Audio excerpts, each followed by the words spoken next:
မင်္ဂလာပါရှင်ဒီတစ်ခေါက်ကျွန်မပြောပြမယ့်အကြောင်းအရာလေးကတော့ချင်းမိုင်မြို့မှာရှိတဲ့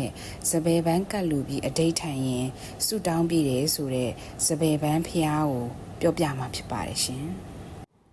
ဒီစပယ်ပန်းဖျားကို Temple of Golden Mountain လို့လည်းခေါ်ကြပါတယ်ရှင်နောက်တစ်မျိုးကကြတော့ Wat Pratha Dry Camp လို့လည်းခေါ်ကြတာဖြစ်ပါတယ်ဖျားကြီးကတော့နှစ်ပေါင်း1300ကျော်ကလေးကတည်ရှိခဲ့တယ်လို့သိရပါတယ်ရှင်ဒီစပယ်ပန်းဖျားရဲ့ထူးခြားတဲ့ဆူတောင်းပုံလေးကကြတော့သူကကိုတောင်းမဲ့ဆုကိုတခုတည်းတောင်းရတာဖြစ်ပြီးတော့ဆုတောင်းတဲ့အခါမှာလဲစပယ်ပန်းလေးလှူပြီးတော့ဆုတောင်းရတာဖြစ်ပါတယ်အကယ်လို့ကိုတောင်းတဲ့ဆုကဆုတောင်းပြည့်သွားတယ်အဋ္ဌာအောင်နေပေါ့နော်ဆုတောင်းပြည့်သွားတယ်အဋ္ဌာအောင်သွားတယ်ဆိုလို့ရှိရင်3လအတွင်းမှာစပယ်ပန်းအနည်းဆုံးနဲ့အပွင့်90လာရောက်ပြီးတော့ပြန်ပြီးတော့ကတ်လူပူဇော်ပေးရတယ်တဲ့အဲ့လိုလေးရှိတယ်လို့ပြောကြပါတယ်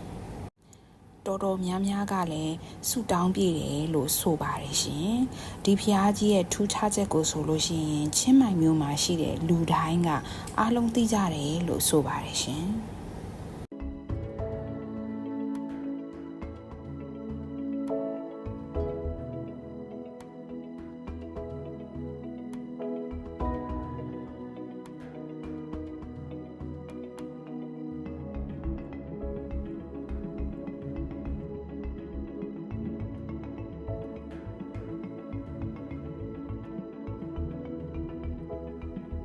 ဒါဆိုလို့ရှိရင်တော့ကျမတို့ချစ်လာစွာတော့ကုတူကိုခီးသွားတွေလဲဆူတောင်းပြခြင်းနဲ့ဆိုလို့ရှိရင်ဒီစပယ်ပန်းဖျားကိုကြုံကြိုက်လို့ရောက်ခဲ့တယ်ဆိုရင်ဝင်ပြီးဆူတောင်းနိုင်တယ်နော်